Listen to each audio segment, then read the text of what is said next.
미국의 이민간 사람 가운데 아마 우리나라에서 최고의 고위직에 올라간 분 가운데 한 분인 사람이 있습니다. 2002년도 12월 달에 세상을 떠나셨습니다. 이분은 중학교 때 축구하다가 눈 실명을 했습니다. 그래서 한빛 맹아원에서 자라났습니다. 어느 날 그에게 찾아온 숙명여자대학교 영문과에 다니는 서건옥이라는 대학생, 자원봉사하는 믿음의 사람이 이 사람을 돌보면서 자기 유학갈 생활, 미국 가서 유학갈 생활 계획을 다 짜놨어요.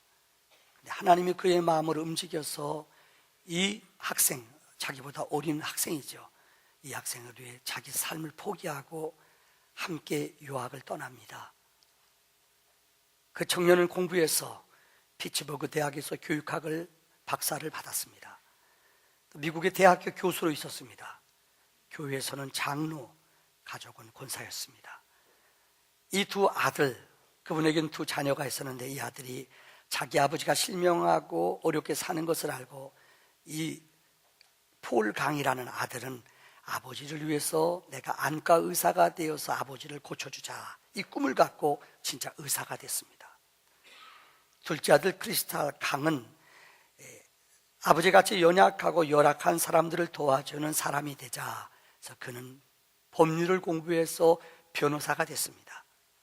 여러분, 우리는 이분이 2011년 세상을 떠난 후에 많은 사람이 감동을 받았습니다. 이유는 자기의 재산을 세상을 떠난 후에 장학기금으로 내놨다는 이야기를 들었을 겁니다. 또 하나는 우리 신금을 울리는 이야기는 그 서근옥이라는 권사님, 췌장암으로 한 달밖에 살 수 없다는 시한부 생명의 그 소식을 듣고 아내와 대화를 나누며 편지 썼던 글이 지금 책으로 나왔습니다.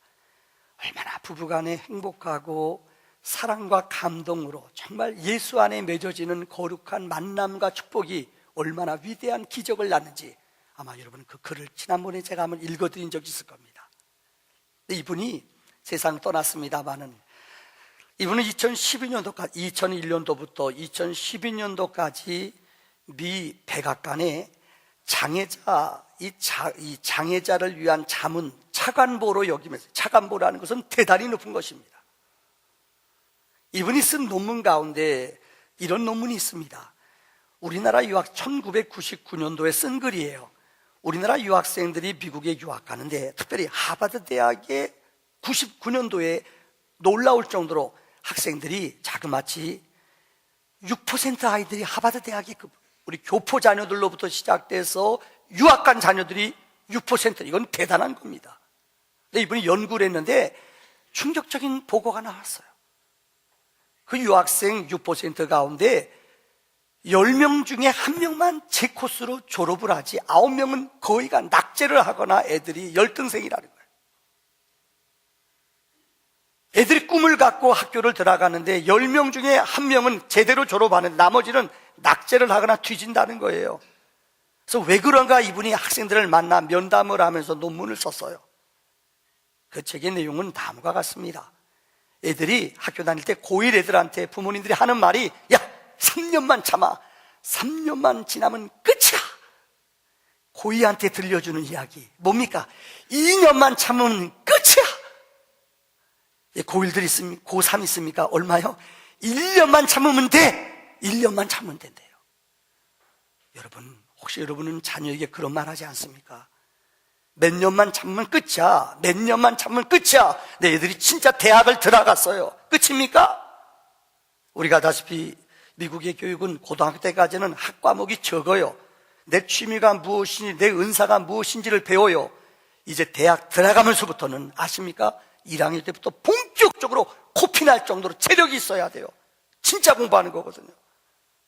이때부터 애들이 다시 말하면 낭망하고 힘들어해요. 왜요? 붙은 다음에 그 다음 꿈이 있어야 되고 붙은 다음에 그 다음 비전을 가져야지 분명한 목표를 세운다는 거예요. 신앙생활도 마찬가지입니다. 어떤 사람은 그래요. 예수를 믿고 은혜를 받으면은, 한번 성령 받으면은 모든 내 인생이 만사형통하고 모든 문이 다 열리는 줄 알아요. 여러분, 그렇지 않습니다.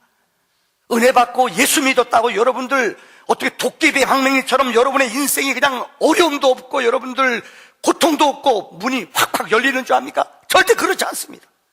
우리 기독교는 그런 종교가 아닙니다. 어떻게 보면 예수를 믿기 때문에 여러분의 인생의 여정이 어려운 길을 선택해야 돼요. 더 좁은 길을 가야 돼요. 양심적으로 살아야 돼요. 영적인 갈등이 나타나요. 은혜 받고 무조건 천국 가는 것이 아니라 성화되고 점점 영적으로 우리의 삶이 변화되어 가야 된다는 말씀입니다. 한동안 70년대, 80년대 우리 교회에서 가장 유행했던 단어는 성장입니다. 성장이라는 단어는 외적으로 자라나는 것을 말합니다. 그런데 최근에 와서는 성장이란 단어보다 우리는 성숙이란 말을 많이 씁니다. 성숙은 내 내면이, 내 생각하는 것, 내 인격, 삶, 언어가 점점점 자라나고 변해야 된다는 것입니다. 오늘 본문은 우리에게 말합니다. 너희의 믿음이 예수를 믿은 후에 그리스도의 장성한 분량까지 자라나야 되느니라. 우리의 영적인 골, 우리의 영적인 목표는 예수님을 닮아가는 거예요. 예수님의 인격과 예수님의 목표까지 영적으로 자라나야 된다는 거예요. 오늘 특별히 바울은 에베소 교회를 향하여 예수 안에서 어떻게 우리가 자라나야 되는가 세 가지로 원리를 이야기하고 있습니다. 첫째는 예수를 맛보아 알아야 된다는 말입니다. 오늘 본문 13절의 말씀을 보세요. 하나님을 믿는 것과 우리가 다 하나님을 아들을 믿는 것과 아는 일에 하나가 되어 온전한 사람을 이루어 그리스도의 장성한 분량이 충만한 데까지 이르리니 이렇게 말합니다. 여기에 나오는 믿는다는 것과 아는 것은 별개의 것이 아닙니다. 믿는다, 하나님의 아들을 믿는 것과 하나님의 아들을 아는 것은 하나라는 거예요. 또 쉽게 표현하자면은 교회 안에서 예수 믿을 때 내 삶과 세상에 나가 살면서 사는 모습이 바뀌면 안 된다는 거예요. 그래서 어떤 분이 그랬다면서요. 강대상에 사모님이 보따리 싸가지고 올라왔대요. 왜요? 나 강대상에서 설교하는 목사님과 살고 싶다고. 왜요? 설교하는 것과 사는 게 별거예요. 말하는 것과 행동하는 게 달라요. 이건 이중적이에요. 이거는 아는 것과 믿는 것이 동일한 것이 아니라는 것. 여기에 나오는 히브리 단어에 안다라는 말은 두 가지가 합성어입니다. 위에라는 말과 정확히 알다라는 말이 합쳐진 말입니다. 그래서 이 안다라는 말의 히브리 말에는 정확히 아는 것이 위로부터 넘쳐난다. 더 쉽게 표현하자면은 넘치게 안다는 말이에요. 다시 말합니다. 하나님을 아는데 지식적으로 아는 게 아닙니다. 내 생각으로, 관념적으로, 교리적으로 아는 게 아닙니다. 즉 체험적으로 하나님을 만나서 알아야 된다는 겁니다. 성경은 무슨 책입니까? 하나님을 만나는 책이에요. 성경에는 3만 명의 등장인물이 나타납니다. 성경의 가장 핵심의 내용은 하나님을 맛보아 알아야 돼요. 그래야지 우리 믿음이 흔들리지가 않아요. 아무리 여러분이 교회에서 직분을 맡았고 아무리 교회를 오래 다녔다 할지라도, 죄송합니다, 목사라 할지라도 여러분 내 안에 예수의 생명이 없으면, 예수를 만난 생명에 거듭난 은혜가 없다면 우리의 생명은 죽은 생명입니다. 아무리 교회를 오래 다녔어도 여러분의 안에 생명의 능력이 없다면 여러분의 영혼은 죽은 영혼이에요. 기쁨이 승리를 못해요. 그래서 오늘 본문에 말하는 하나님을 믿는 것과 아는 것이 하나가 되는 말은 영적으로 체험의 믿음을 가지라는 것입니다. 사실 창세기 12장에 아브라함도 그 아버지가 데라라는 사람은 우상을 섬기는 사람이에요. 아브라함이 만약에 그 땅에 머물러 있었다면 그도 역시 아버지 우상 만드는 습관, 우상 만드는 사람으로 살았을 거예요, 일생을요. 근데 하나님은 그를 불러내요.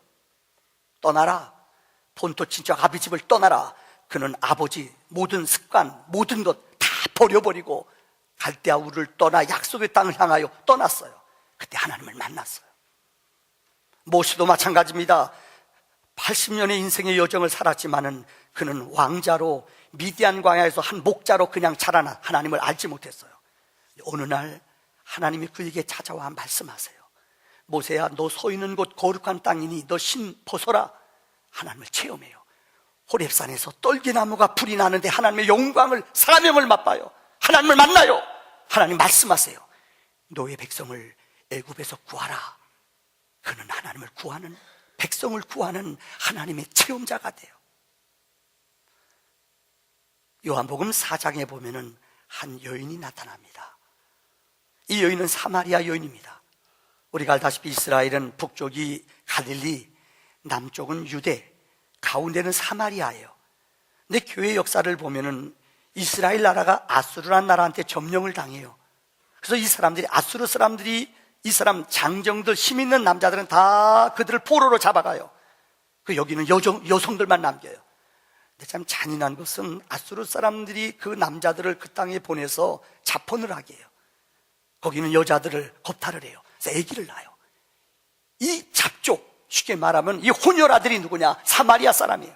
그래서 이스라엘 사람들은 절대 사마리아 땅을 통과하지 않아요. 그들을 멸시하고 무시해요. 근데 예수님이 요한복음 4장에 보면 제자들과 함께 그 땅에 머물어요. 근데 난 12시가 됐는데 그 잿빛 더운 시간에 아무도 사람들이 나타나지 않아요. 그런데 어느 여인이 사람들의 눈을 피하여 몰래 물가에 와서 야곱의 우물에서 물을 푸는 거예요. 그때 예수님이 그에게 찾아가 말해요. 여인아, 나에게 물을 달라. 네, 여인이 말해요. 당신은 유대 사람인데 어떻게 나 같은 사마리아 사람한테 물을 달라고 합니까? 주님이 말해요. 너는 내가 누구인지 알았다면 영원히 목마르지 않은 물을 너는 먹었을 것이니라. 당신이 그럼 야곱보다 위대합니까? 주님이 여인에게 말해요. 내 남편을 데려오라. 나 남편 없어요. 예수님이 하시는 말, 맞다. 너는 남편을 5이나 갈았다. 지금 사는 남편도 내 남편이 아니다. 이 여인이 자기 과거를 맞춰요. 깜짝 놀라요.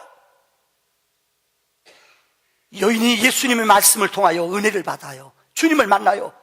자기 항아리를 내려놓고 마을로 뛰어내려가 그는 외칩니다. 우리가 기다리는, 우리가 보았던 메시아가 왔느니라. 그런데 그들에게 말해요. 와서 보라. 예수님이 왔다. 와서 보라. 예수님을 소개해요. 주님을 만나기 전까지 이 여인은 세상의 어두운 곳에서 세속적인 삶을 살았던 여인이에요. 주님을 만난 후에 그 여인은 주님을 체험한 후에 모든 자들에게 와서 보라고 주님을 소개해요. 1654년 11월 23일, 이 날은 역사적으로 아무래도 무슨 날인지 여러분 모르실 겁니다. 30년 전쟁이 끝나고 유럽이 혼돈 속에 있을 때 한 위대한 과학자가 거듭난 날입니다. 이분은 누군지 아세요? 확률이론, 수학자요, 과학자요, 물리학자로 세계에서 가장 지성인으로 뛰어났던 그가 요한복음 17장, 영적으로 기갈 속에 막 헤매었어요. 근데 요한복음 17장에 예수님이 우리 위해서 기도한 내용이 나와요. 이 성경을 읽을 때에 이분이 10시 20분에 이 말씀을 읽다가 요한복음 17장을 읽다가 이분이 은혜를 받았어요. 그래서 2시간 동안 이분이 정말 떼굴떼굴 굴렀대요. 혹시 여러분 예수 믿고 주님을 만난 후에, 주님을 인격적으로 만난 후에 이런 감동과 기적을 체험해 보신 적이 있습니까? 예수를 만난 후에 그런 감격, 뜨거운 은혜가 물밀듯 내 안에 뜨거운 불이 임해서 떼굴떼굴 굴러본 적이 있습니까? 이분이 굴렀어요. 그럼 이분이 유명한 말을 남겼어요. 지금도 그 말은 팡세 회자되고 있습니다. 내가 아는 하나님은 철학자의, 과학자의 하나님도 아니요, 아브라함의 하나님, 이삭의 하나님, 야곱의 하나님, 나의 하나님, 확신, 기쁨, 평안, 예수 그리스도의 하나님, 나의 구세주, 이렇게 고백했어요. 인생을 살아가면서 예수를 맛보아 알지 아니하면 우리의 영혼은 늘 기갈 속에 머물러요. 우리의 믿음이 자라나려면 예수를 만나야 돼요. 예수의 생명이, 예수의 은혜가 여러분 옷자락을 만지는 믿음으로 여러분 능력 안에 나타나기를 축원합니다. 두 번째, 우리의 믿음이 자라나려면 어린아이의 일을 버려야 됩니다. 고린도전서 13장 11절에 바울은 우리에게 이렇게 말하고 있습니다. 내가 어렸을 적에는 말하는 것이 어린아이 같고 깨닫는 것이 어린아이와 같고 생각하는 것이 어린아이와 같다가 장성한 사람이 되어서는 어린아이의 일을 버렸노라 라고 말하고 있습니다. 여기 보면 우리는 두 단어를 봅니다. 어린아이의 습관이 있고 어른, 장성한 사람의 습관이 있어요. 신앙생활 하면서도 어떤 사람은 어린아이 일을 버리지 않는 사람이 있어요. 성경은 어린아이의 습관, 어린아이의 말을 버리라는 거예요. 어떤 분은 죄송해요, 어른이 됐는데도 그런 분이 있어요. 어른 됐는데도요, 아니 군대 왔는데도요, 누가 뭐라고 하면 애가요 집에다 전화를 하죠. 엄마 때렸어. 이건 쪼다예요, 쪼다. 진짜 그런 사람 봤어요. 누가 뭐라고 욕하면 전화 와서 울어요. 엄마 졌죠? 이런 애가 있어요. 웃지요? 미숙한 사람이에요. 이 말의 뜻은 첫째, 미성숙한 자리에서 벗어나라는 거예요. 오늘 그래서 이런 글을 봤어요. 어떤 손녀가, 여러분 부모님들이 자녀를 키우면은 자녀 키우는 것보다 손자 손녀 키울 때 너무너무 행복하대요. 제 친구들이 지금 결혼해서 애들을, 손자 손녀들이 너무너무 행복하대요. 너무 재밌대요. 그래서 손자 손녀들이 올 때 행복하대요. 근데 떠날 때는 더 좋대요. 무슨 말인지 아시죠? 올 때 좋지만은 애들이 집에 갈 때 너무너무 할머니 할아버지가 신난대요. 빨리 왔다 빨리 가세요. 그런데 하루는 손녀가 할아버지 오니까 막 땡깡을 우는 거예요. 할아버지 와서 일러드려요. 왜? 그래서 하는 말이, 오빠가, 내가 오빠랑 결혼하려고 그랬는데 오빠가요 엄마랑 결혼한대요. 할 수 없이 나는 아빠랑 결혼해야겠어요. 할아버지, 아빠가 결혼 안 되면 할아버지 나랑 결혼해, 그러더래요. 이게 말이나 되는 소리예요? 근데 애들은 그래요. 이게 미성숙한 아이들이에요. 앞뒤가 없어요. 여러분, 인생을 살아가면서 나이는 먹었는데도 생각이나 사고가 어린아이 같은 사람. 요즘 어덜트 차일드라는 얘기가 있어요. 심리학적 용어예요. 몸은 크고 어른인데 사고나 생각은 다 부모님 품 안에서 벗어나지 못해요. 성경은 말해요. 결혼하면은 부모 여러분 품을 떠나는 거예요. 아내와 하나 되는 거예요. 아내와 의논하고 아내와 생각하고 아내와 뜻이 같아야 돼요. 결혼했는데도 죄송해요, 이건 성경의 말이에요. 자꾸만 부모님 의지하고 뭐 어려우면 엄마한테 물어봐요. 쪼다. 미성숙한 사람이에요. 두 번째는 어린아이를 버리라는 말의 뜻은 자기 중심적인 생각과 사고에서 벗어나야 돼요. 어린아이는 내 것밖에 몰라요. 움켜쥐는 것밖에 몰라요. 근데 성숙해지고 어른이 되면은 나라는 단어를 별로 안 써요. 우리라는 단어를 써요. 가이드 포스트에 나오는 재미있는 글 하나 소개합니다. 어린 두 자녀가 7살, 5살 되는 두 아들이 어머니 생신이에요. 7살짜리는 엄마 생신이 뭔지 알잖아요. 그래서 이들이 저금통을, 형하고 동생이, 형이 깨트려요. 동생도 저금통을 깨트렸어요. 이걸 가지고 엄마한테 졸라요. 엄마, 백화점 좀 데려다 달라고. 애들이 돈 모아봤자 얼마나 되겠어요. 그러니까 백화점 가요. 엄마가 기특하기도 하고 참 재미있기도 해서 따라가요. 그래서 뭘 고르나 봐요, 가만히. 근데 애들 돈 가지고 물건 살 수 있어요?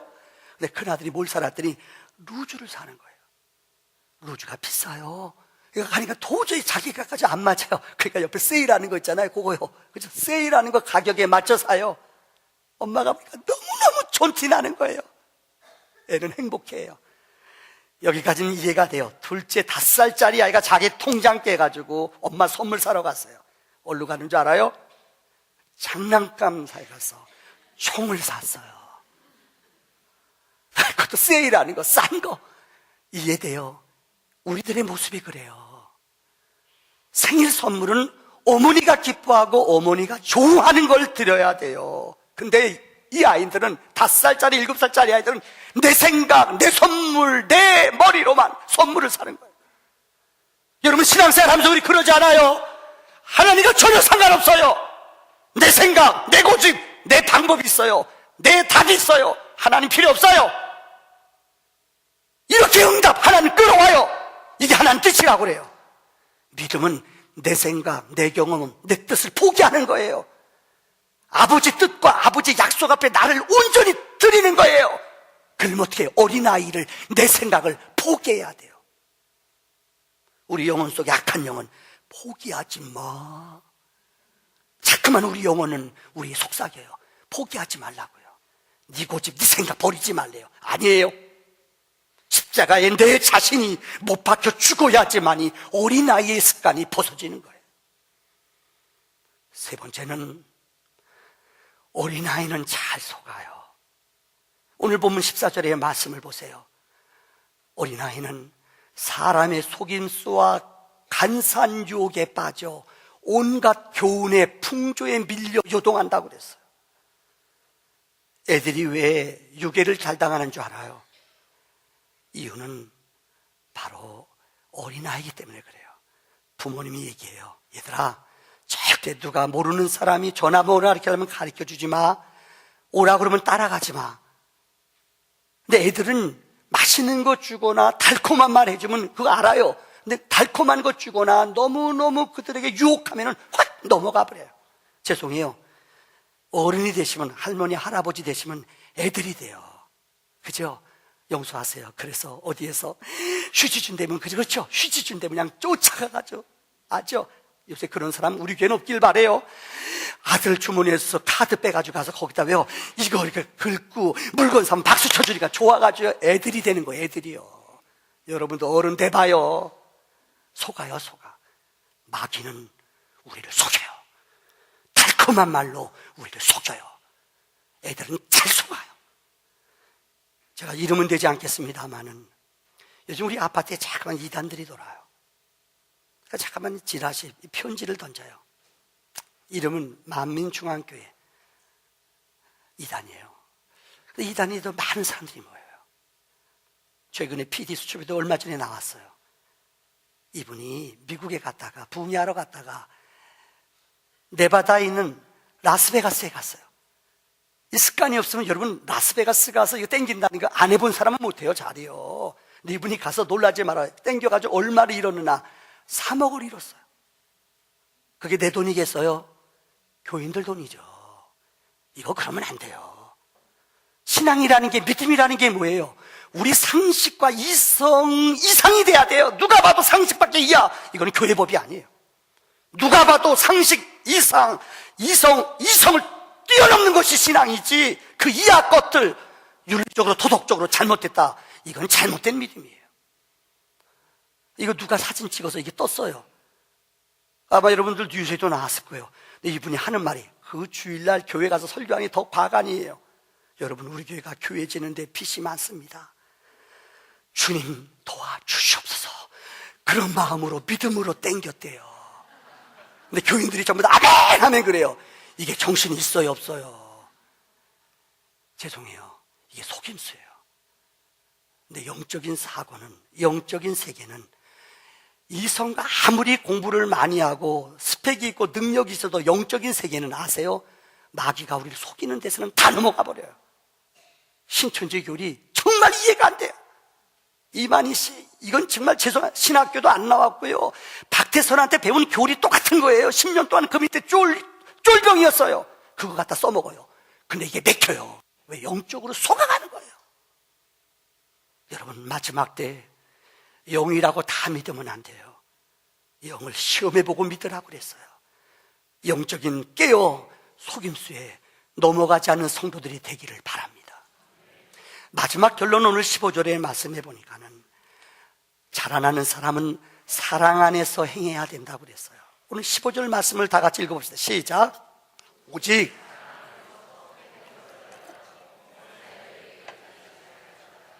아멘. 사랑 안에서 모든 일을 행해야 돼요. 교회는 세상의 법과 틀립니다. 세상의 기관과 틀립니다. 교회는 어떤 일을 하든지, 주일학교 교사를 하든지, 여러분 안내를 하든지, 제일 중요한 첫째 원칙이 뭔지 알아요? 사랑이 있어야 돼요. 아무리 비판하더라도 우리 안에 사랑이 있어야 돼요. 사랑 안에서 참되어지며 사랑 안에서 그리스도까지 자라나는 거예요. 오늘 제가 얘기하고 설교를 마치려고 합니다. 우리 목회학에서 전설과 같이 들려오는 이야기입니다. 아마 여러분들 한두 번은 그 얘기 들어봤을 거예요. 어느 목사님을 어느 교회에서 초청하는데 울산, 그러니까 소시민, 소마산교에서 진짜 있었던 일입니다. 이 목사님이 원래는 울산의 시민교회 부목사로 5년 동안 있었어요. 사실 부교육자의 소원은 담임 목사 나가는 거거든요. 우리 박 목사님 아마 여러분 기도 많이 해주십시오. 분명히 저는 저 정도 능력이면은 아마 우리 교회는 넘보지 마시고요. 참 잘하잖아요. 기도 많이 해주세요. 하나님이 큰 교회가 아니라 꼭 필요한 교회에 보내주실 줄을 믿습니다. 그러니까 부교육자들의 꿈은 담임 목사 가는 거거든요. 근데 이분이 이 교회에서, 울산에 있는 시민교회에서 5년 동안 열심히 봉사했어요. 근데 길이 열린 거예요.